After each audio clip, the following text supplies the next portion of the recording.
Hey, everybody, welcome back to the show. As always, I'm your host, Stuart Cranes.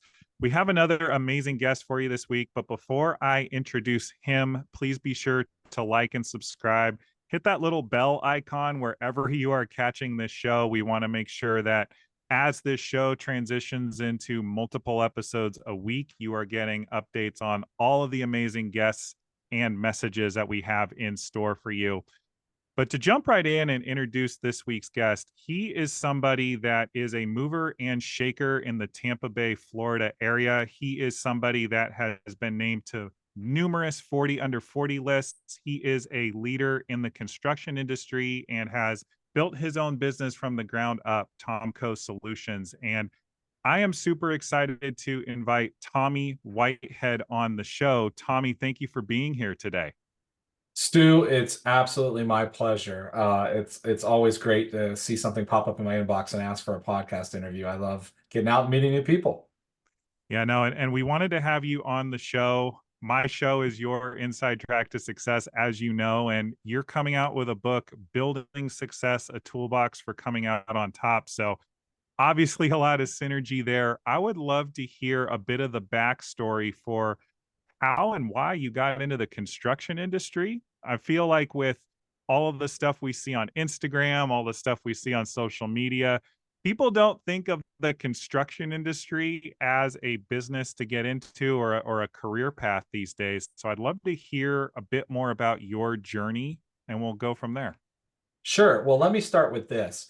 You talk about people not getting in the construction industry, and you're right. There was a whole generation told, go to college. You're going to make six Mhm. figures. You'll do so much better.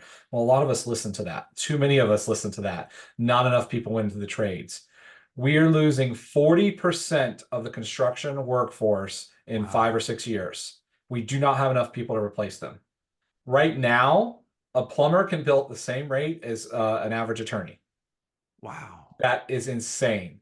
So it is an industry that is in desperate need of labor. If we think that the housing market is difficult now, the materials aren't going to be what we're worried about in 5 years. It's going to be labor to actually build. Build times will increase, costs will increase, and we're going down a tricky path. So for all those young individuals listening today, the trade path, college is good. And I went to Mhm. college. College is great. But the trade path is also an excellent opportunity to make a lasting mark by literally constructing the next generation of our society. So, that's my little spiff on the track of the construction industry. But to answer your question, I got into construction by accident. I used to be a director of finance and accounting. That would have been last 12-ish years ago, something like that. So it was during near the time of the Great Recession. We also had the BP oil spill here in the Gulf of Mexico. It killed the hospitality industry. Unfortunately, I was downsized. They had to significantly reduce the staff. I was one of the higher paid senior members of the staff at the time. So they of course they get bang for their buck by letting go higher paid individuals. Just in a few weeks, or maybe it was a few months, it wasn't that long, a colleague from a prior resort gave me a call and says, "Hey, I see that you're looking for a job." He's like, "We worked well together." And we had on a construction project. I was doing the accounting part and he was doing the project management part. But he says, "Hey, I see we worked very well together. I can teach you anything you need to know about construction. You should come interview. You'd be a great project manager." Landed the job. That was for a multi-billion-dollar company. It was a startup that was buying and flipping houses for rent. And I went Wow. through managing or attached to about 3,000 projects in that short period of just a few years. And so the experience level of a typical worker doesn't usually touch that number of jobs. It's very unusual to have that many touch points on so many houses all over the country. And so, yeah, I kind of got thrust into it and then realized I was really good with project management. And so then I went down the construction path myself. And that was my second career in my late 20s, early 30s. Yeah, I think it's amazing how people go into one type of work thinking it's going to be their forever career and life happens, some type of event occurs and boom, we pivot and then it ends up becoming our life's work. And Absolutely. you have obviously received a lot of accolades for the work that you do with Tomco Solutions. What do you feel like it is about the work ethic involved? What are your tips and tricks for people to not necessarily chase the accolades, but do put in the work that does get recognized, that does have people looking to you for opportunities? Well, you want to stop going into any meeting thinking, what's in it for me? Hmm. That's a bad mentality. I kind of found this through a little bit of tragedy. So 2020, as most of us experienced, my business took a huge dive. My mom was diagnosed with cancer. She's since passed a few years past that. I put myself into nonprofit work almost as a way of coping. Both of I was kind of mourning a mother and mourning a loss of a business at the same time. And the business didn't die. Obviously, it came back, but at the time, it didn't feel that way. So I put myself into small nonprofits that could never, ever afford my level of experience, especially with a background in accounting, but event management and construction and project management in a wide variety. So I picked those teeny little bootstrap type nonprofits to try to give help to. And I just spent my time into raising money and helping the community. That started turning into many, many introductions to many people all the way up to I made a connection that landed in a $30,000 donation of shoes to a center that helps refugees and orphan children. And so I didn't receive anything from that. That wasn't what I was looking for. I was funneling, I was coping with a lot of loss. And it turned out that giving myself over to nonprofit was very self-fulfilling, very therapeutic, and exceptionally good for business as well. Giving back to your community will come back to you. And that's how I've gotten so many awards, so many accolades, so many news interviews is just one step at a time, just doing good to do good. And then people see that and they want to do business with you, or they go out of their way to find business for you, even if you don't ask. But I try to give back, not only philanthropically, but I also like to give back by making connections to other businesses. Maybe introducing this IT company to this restaurant. I'm not in IT, I'm not in food and beverage, but maybe they need to know each other for some reason. And I introduce them and it's a match made in heaven for whatever reason. I don't expect anything from that. But then all of a sudden, the IT guy is walking into a new facility to wire and their contractor walked out and I get an introduction. Or the restaurant is moving locations and they need construction work and I get an introduction. Those kinds of things come back. So it's a little hippy dippy, but one of those universal provide. But if you genuinely put yourself out, and the key word is genuinely put yourself out there, try to help and support others, they do step up and help to support you. Yeah. Yeah. I used to work in the baseball industry, and I feel like I'm hearing you say what I was always told. It's not only who you know, but it's what people can say about you, especially when you're not in the room to hear it. Mhm.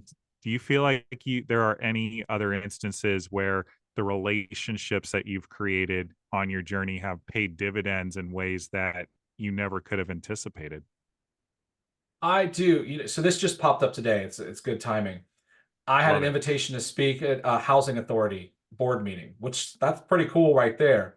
Yeah. Um, I can't go to that now because the mayor of St. Pete has requested me at a roundtable discussion, and I got an invite. And I was just a poor kid, I grew up real poor in Kathleen, Florida, in Central Florida, Mhm. and I've only been on this PR track and really heavy pushing my company for the last year. And all of a sudden now I get to choose. I have to choose between one of two incredible opportunities.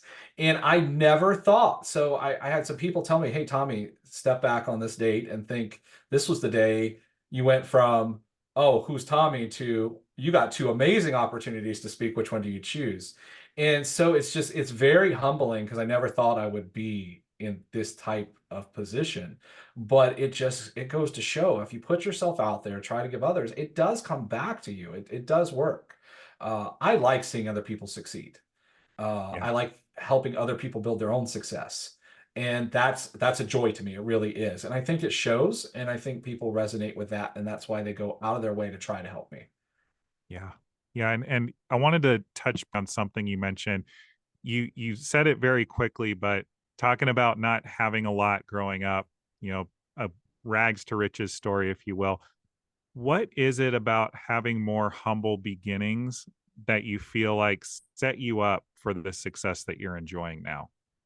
It's another funny thing. Just before this interview, I was on the discussion with a career source company, and they help train individuals that are low income, and there's usually kids, so usually 20 to 25 kind of range, and they're helping them train in a digital media program.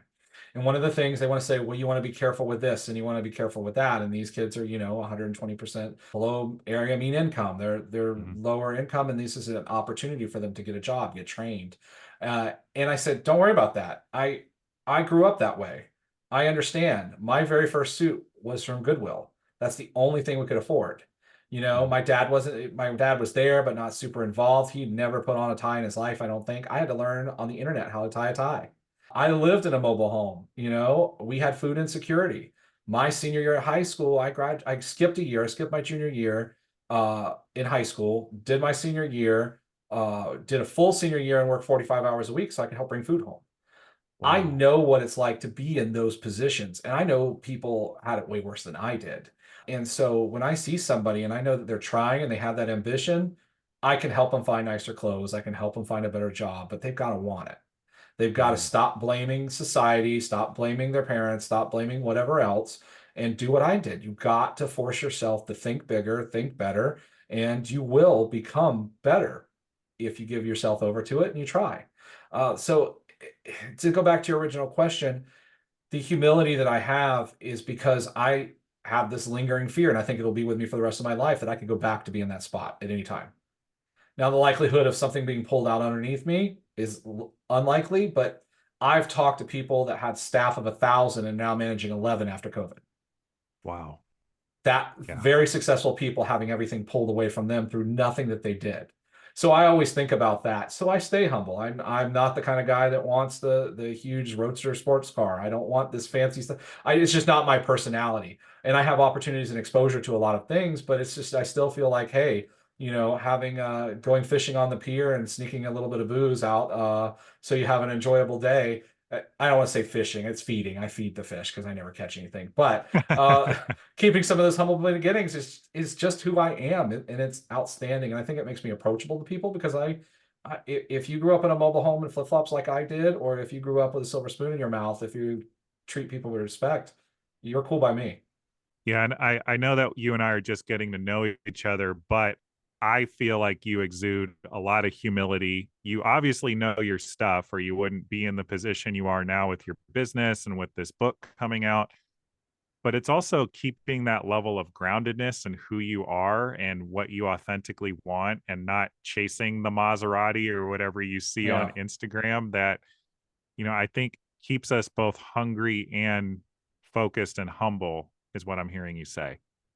Yeah, I'm always looking for the next opportunity, the next hard work to do. I sometimes don't even slow down to like revel in my success to be like, wow, this is kind of cool what I've done. My thought process is, oh my gosh, I raised $10,000. It should have been 12. Mhm. My thought process is I could have put in 2 more hours this week and gotten so much more done. I always think, what if, what if, what if? I do need to slow down sometimes and think, wow, this is some cool stuff I've done. But I like to try to be motivational to other people and to realize that, hey, you can Mhm. do this too. I didn't have anything special. My school wasn't paid for, my car wasn't paid for. I didn't get my parents taking care of things. They didn't have the means to do that, and I still managed to do what I'm doing today. And if I can do it, then everybody else can too. But you have to dedicate yourself to saying you want something more. Yeah. Yeah, and I feel like in that way you are leading by example, so I wanna acknowledge you for that. Well, thank And you. oh, of course, and just to pivot briefly, Tommy, the book coming out is Building Success. It is the a toolbox for coming out on top. Do you have it broken out into individual tools that people can use for creating success in their life, or what are the biggest takeaways that people need to know for creating success? So I have a bunch of creative chapters in it. And yes, it's kind of broken down into little mini stories throughout my life and ways that I used those to understand who I was, to be self-aware, and then what I took away and learned from that and my failures. And that's really important because Mhm. if you go to my LinkedIn, you'll see a lot of cool things that I do. You haven't seen all the failures, man. There were a lot of them to get to where I am today. But my book starts out with the very first chapter that says the chapter title is My Backpack Told Me I Was Poor. I Wow. grew up in a poor area in a poor school in elementary school, but everybody was poor. That's just what it was. We all didn't have a lot of food. We didn't do field trips. We didn't do a lot of that things. We did little things, but we didn't do much. But everybody was in that situation, so it's just kind of a way of life. I went to a charter school in middle school, and it's like a private school, but it's free. And it was one of the first five in the state at the time in the 90s. And all of a sudden, we had uniforms. Okay, so we're all wearing the same thing, but then you notice people's backpacks, you notice their lunch boxes, and you notice their shoes. And you realize that you had the Walmart backpack, the clearance one, the one that was put on layaway by your parents. And you see somebody else walking in with a JanSport. And a JanSport doesn't sound like that big of a deal, right? But when you're, when you're trying to get a backpack for 12 or 15 bucks and a JanSport's 60, you got the rich kid backpack. Yeah, I mean, And I have a kid, man. You don't have to tell me. yeah, oh yeah, and I do too. And I know that things have gotten even more expensive and we have some means to take care of it. But didn't you, that was the first time I really realized, kids were talking about how they go to Disney every week. And I've been to Disney once my entire life.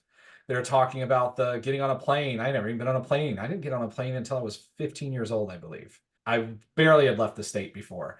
It's a lot of those things that other kids just, I don't want to say took advantage. They didn't understand. They were kids, Mhm. but that they really didn't realize how fortunate they were compared to other people, other kids like myself.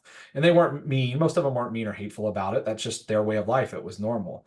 But that is just a tool and a trip to, or a little tidbit there about how my book starts out. And it goes on to a bunch of other stuff about little successes and failures and how I became a disruptor and do things differently and give back to my community. And it's just a cool little quirky story about my life and tips and tricks. And there are things that can apply to anybody in any industry. It's not a HGTV, how to fix your outlet or house kind of book. So don't let my little hard hat helmet scare you away from that. It really is, I would say rags to riches, but you don't want to say riches in front of the IRS. They might come for you.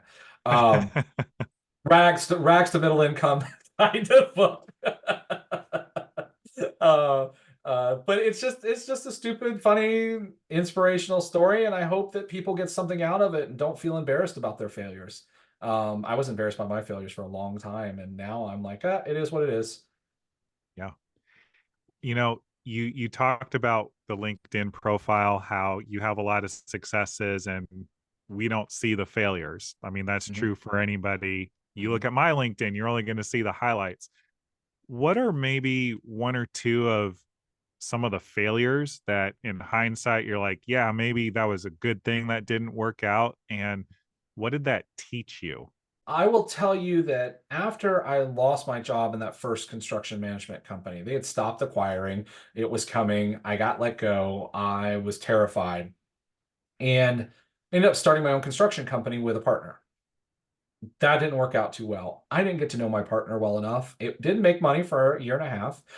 It was the catalyst for what I'm doing today. And so I'm not regretful of that in any way, shape, or form.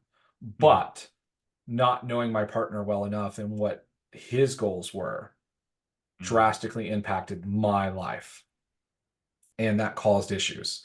And so, that's a little bit of a failure. I had gotten a successful construction company off the ground. I had sent, and funny that you mentioned, or that you repeat what I said about LinkedIn. I had sent a couple of emails on LinkedIn. I made one connection that was over $1 million in sales for a few years, wow. just by having the right script and explaining the problem and gaining their understanding. And so I had grown that business, but then I lost everything because he wanted to dissolve the business, and that's what happened. It got dissolved. And so practically overnight, I have to reinvent myself. Do I really want to be in construction anymore? Do I just want to go back to accounting? What am I going to do? And I decided to move forward, work harder, get my own license instead of working with somebody else, and make sure that I was wholly owned at that point. And so it was a massive failure. I built up a company with $1 million in revenue, and then I'm back down to zero, actually negative zero at this point. It was debt at this point. So it was like, okay, now I got to do this again. And then COVID hits, and it's the same thing. All your clients went away. It just decimated my business. And that was tragic. And then I had to think again and reflect again. Did I want to do this? Do I really want to be in construction? Um, and I found out ultimately putting my hands on drywall isn't my ideal situation, but helping other trade individuals realize their talents, being the communicator between the client, creating projects for the community is definitely my wheelhouse. That's where I live. When I can talk about affordable housing, when I can talk about using my means and my job to give back to my community, that's where I live and that's where I thrive. And my company has gotten more successful because I'm living in the area that I thrive in now instead of forcing myself to be in an area that I didn't care to be in. Yeah. There's a really great book called Flow by Mihaly Csikszentmihalyi, and it sounds like part of your journey is finding your flow, what Mhm. works for you.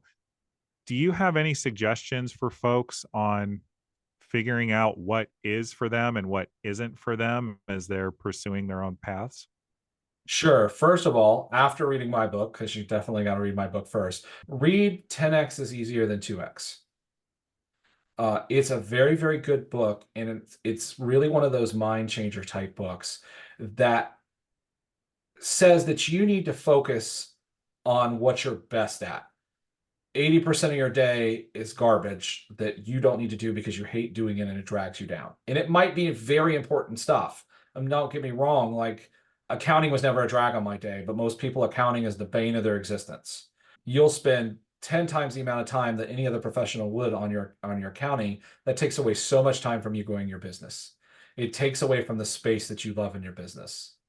So you have to find what's the 20, what's the 30% that you love in your business, and why aren't you focusing on that? Because that's where you make the most and the greatest impact on what you can do for your business. And then the rest of it, you have to find help.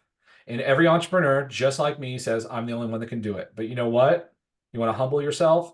There were companies before you lived, there'll be companies after you die. Somebody else does know how to do it as well, but there's a lot of people that know how to do it way better than you. And the Mhm. second objection is I can never afford that. Well, if you are really good at sales and you could reclaim 20 hours a week from administration duties to be in sales, how much is that worth to you? I guarantee you that Yeah. 20 hours of sales time is worth 5, 10, 20 times the amount that you would pay an administrative assistant, a fractional accountant, a bookkeeper, an attorney, whatever those SEO people, marketing. When you find that and say, hey, I got to have people take care of this and frees me up for my business, then your business starts to excel. And I had to do that. I've even had a colleague that says, oh, well, I want to have this social media thing, but I don't have the money for that. I'm like, do you have $100 a month? They're like, yeah. I'm like, well, stop trying to be perfect to exactly where you want to be. Invest $100 a month, get a few hours out of somebody to help it look better. And then you're better off than you were at the beginning of the month. And it's not where you want it to be, but that's okay. It's a constant evolution, including my business is a constant evolution of marketing professionals, SEO professionals, public relations individuals, all the way down to sales staff and construction. There's so much in the layers of my construction company before you even pick up a hammer. And so but you had to start small. I didn't start this way. I started really small with a credit card and trying to survive and got to where I'm at today. And you can do the same thing. Anybody really can, but stop putting barriers in front of yourself and start just trying to make small accomplishments. You don't need to have Beyonce's social media team. You can't afford it. Hell, I Mhm. can't afford it. Mhm. But can you afford a virtual assistant for a few hours a week or a month? Most people can. Yeah, and I think what I'm hearing you say, and I want to double down on this for the entrepreneurs out there, a lot of it is about just getting energy moving in the direction that you need it to go. Whether, like you said, it's getting your social media going. It doesn't have to be perfect, but you do get to have something. Mhm. Obviously, things like taking care of your books. If you're in the construction industry, you need to be building, Mhm. quality structures for people to inhabit and work in. But all the other things can be optimized, they can be outsourced, they can be done maybe not perfectly, but in a way that gets things moving so that you actually create progress. Mhm. Is there anything else you feel like you'd add to that? You gotta stop limiting yourself. You're always your number one enemy. You really are. Mhm. I've been in the same spot. I can't do this. I'm not qualified for this. I'm not qualified for that. Maybe I can land that project, but I don't know how to do that. Now, I don't mean to go way out and say, hey, today I'm going to build a skyscraper. That's not my Sure. wheelhouse. But can I handle the slightly bigger project? Can I handle the multifamily development? Well, yeah, I can handle it on a small scale. Why can't I do it on a big scale? The only thing that was holding me back was me.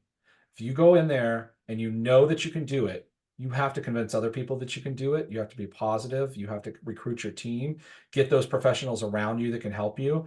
I started hiring people that are way better at construction than I am Mhm. because I want smarter people in their trades around me to do to make my company bigger, to really focus on where I want to be at. I don't have to be a know-it-all. And that's the big thing with entrepreneurs. We want to have our fingers in everything. You got to let things go. You have to let it go. You will not grow if you suffocate everybody around you.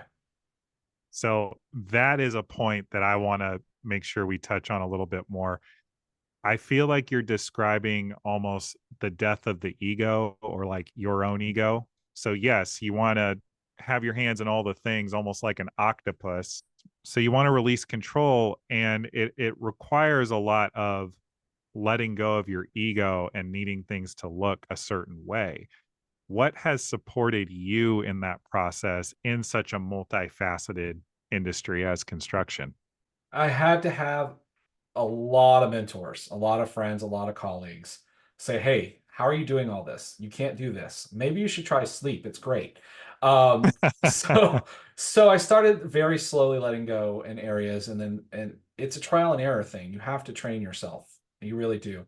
I was on the phone with my fractional CFO today. Now, I have a strong aptitude in accounting and finance. I've run $50 million departments before. I know all about it. I'm very particular. So even when I interviewed a CFO, I told them, I said, I'm going to be a pain in your pain in your butt. I really am, because I have things the way I want them done. And they thought, okay, whatever. And then they get into it. They're like, wow, you really know your stuff. And I'm like, I do.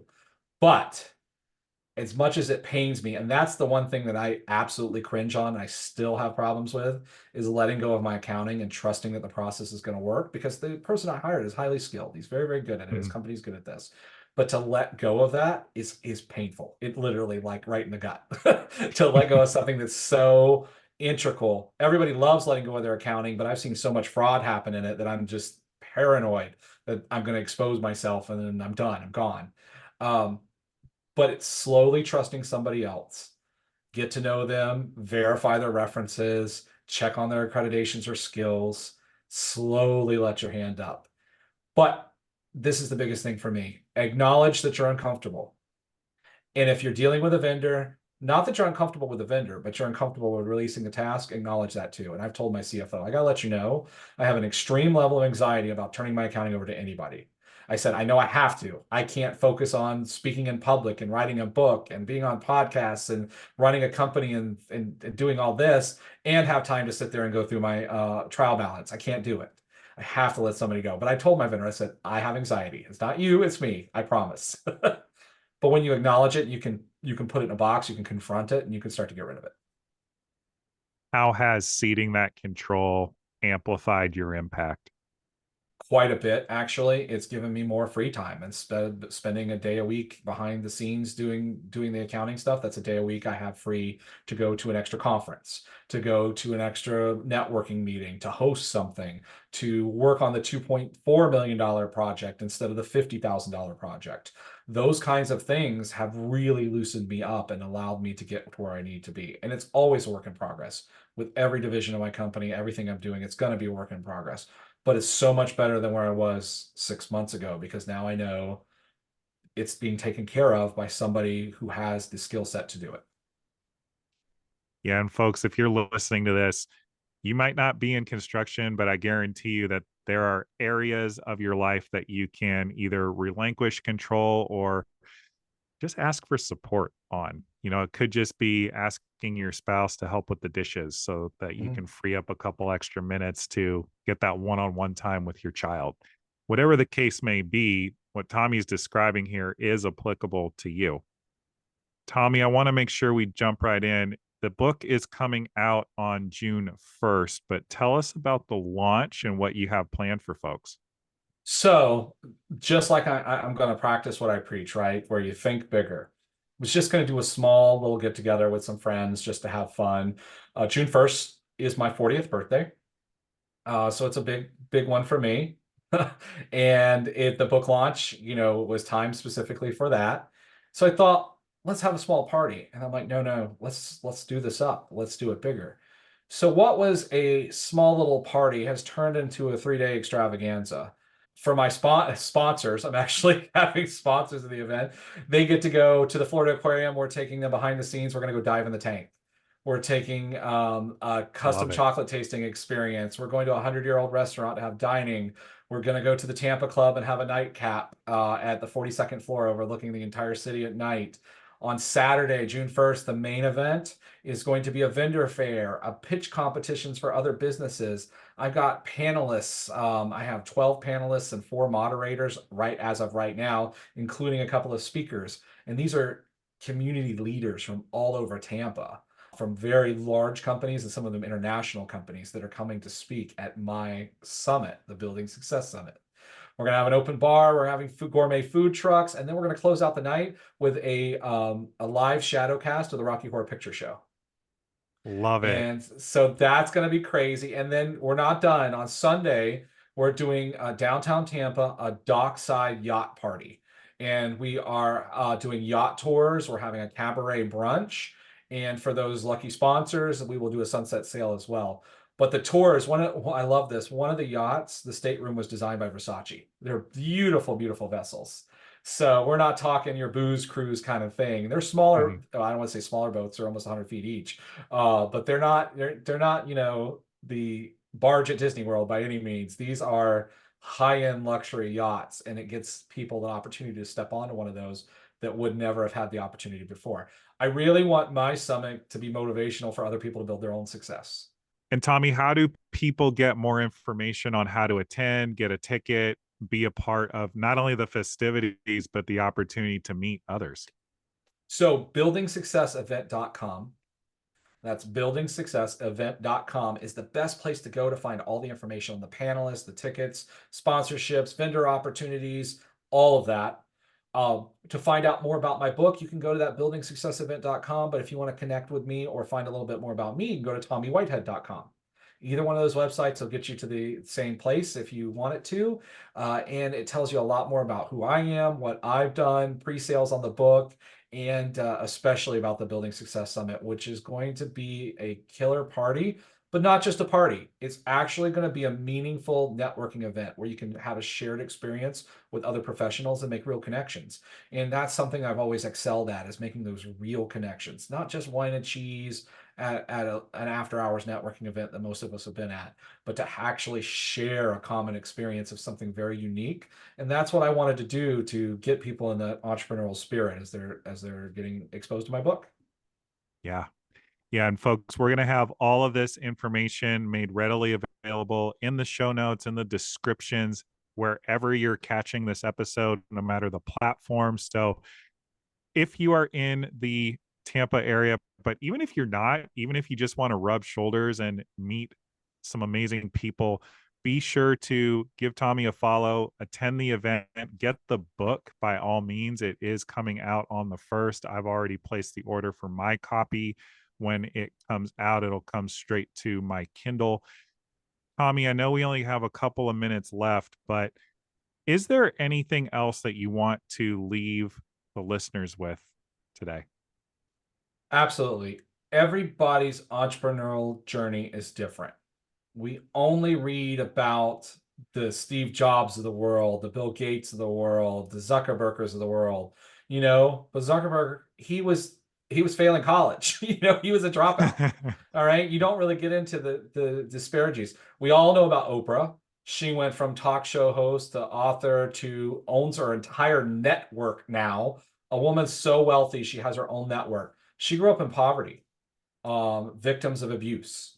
She didn't get her real start until 40.